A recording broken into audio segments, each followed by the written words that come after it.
The BMW X5 is the first in a new generation of plug-in hybrids offering longer range electric running. With the potential to cover up to 54 miles without even bothering the 6-cylinder petrol engine, it could make plug-in power much more relevant to a lot more buyers. It could seem a bit perverse, the X5, because it is a 389 brake horsepower, 3-litre turbocharged 6-cylinder petrol-powered SUV. So it does seem at first to have all the on-road environmental sensitivity of a coal-fired power station.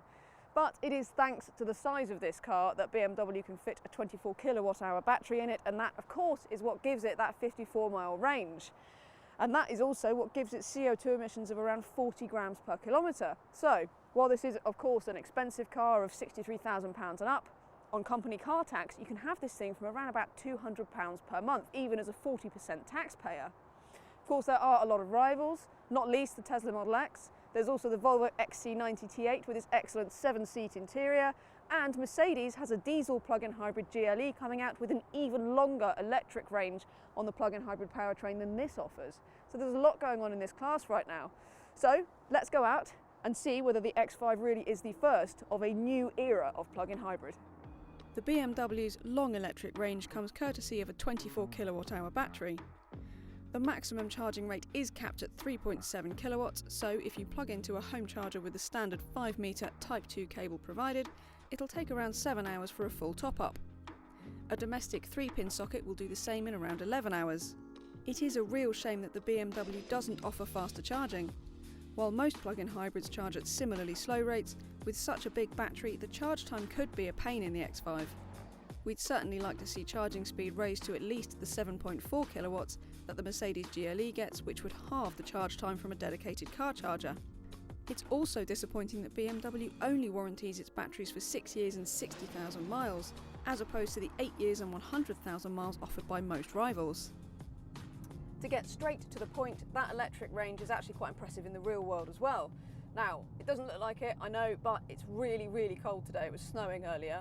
It's about 2 degrees, and we've also been on the motorway and doing quite a lot of faster rural roads, and yet we're seeing about 35 miles from the X5, which I think is pretty impressive for such a big car.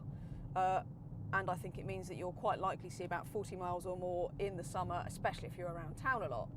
Now, once you are out of that electric running, then the petrol engine, which is a joy to use, it's not the most efficient though. So we're seeing around about 25 mpg, 26 mpg. Like I said, it's not been a great test in terms of the efficiency. So I think you could see 30 mpg out of this car. And I don't think most people would be that disappointed, because this is a 2.5 ton performance SUV. And if you do want to make the most of the efficiency, then obviously the powertrain does offer all the options you'd expect, including if you put the route that you're on in the sat-nav, then it will automatically shuffle between those two power sources to get the best possible economy. And you can hold the battery charge just by pressing a button down here, or you can actually charge up the battery as well, and you can choose what percentage you want the battery to be charged up to, or you can just stick it in hybrid mode. So it's a really clever system in that respect. Also, the way that it just controls the integration between the electric and petrol motor is very nice. It's very smooth, you barely notice it, to be honest, all helped out by this really lovely 8-speed automatic gearbox. On which note, this is a great car to drive. It's a fantastic cruiser. Ride comfort's really good actually, even on 21-inch wheels. So it's got adaptive air suspension all round, regardless of trim. You can select the ride height on the car. It really is, it's got everything you would expect. And although there is a lot of body lean, I think the comfort levels in this car are well worth it. And of course you can stick it in sport. And you know what? It lives up to the X5's reputation for being a properly nice car to drive. It's not as good as a Cayenne, it doesn't have as pointy a front end as the Cayenne, it doesn't feel as overtly sort of on its tiptoes as a Cayenne does, but it really is quite good fun, this car. You can chuck it into a corner, it's got masses of grip, you can feel when it's moving about a little bit. The steering's a little bit light, but even so, for what it is, I mean, this is great fun. And not only that, but probably more relevant to most X5 owners than the fact that it's really good to drive down a decent road, is the fact that this can tow up to 2.7 tonnes. So that makes this one of the best electrified tow cars that you can buy. So well done BMW on that front. All of which means that it's just a complete package, isn't it? It's so lovely to drive. I mean, as a motorway cruiser, it's really, really hard to fault. And it's also good fun. It's a great tow car. You could even go off-road in it if you want. I'm not sure how many X5 owners are really going to do that. It does everything you would expect of a BMW X5, plug-in hybrid or not, probably better than you might expect. And not only that, but it completely redefines what you expect of a plug-in hybrid in terms of electric range. So you can't really ask for more than that, can you? Right, the interior of the BMW X5. Where to start, really? Well, standard equipment, I suppose. It's pretty generous. So you only get 2 trim levels in the X5. You get X-Line or you get M Sport. Now, even the base trim actually is pretty well equipped. So you get front and rear parking sensors, climate control, ambient lighting, auto wipers and LED lights, and you get all of this touchscreen tech, including this really excellent screen here and also the digital driver's readout. Now, M Sport gets 20-inch alloys, you get a different styling kit and various other upgrades as well, so it's the slightly sporty one and slightly more expensive.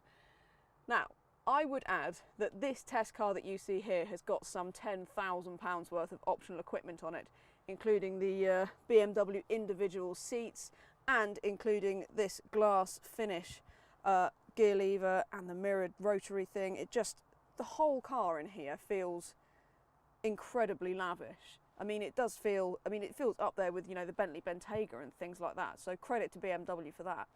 But I would add, I mean, you know how SUVs have been getting more and more luxurious over the last few years, and you sit in this and you just think, what happens with the next X5?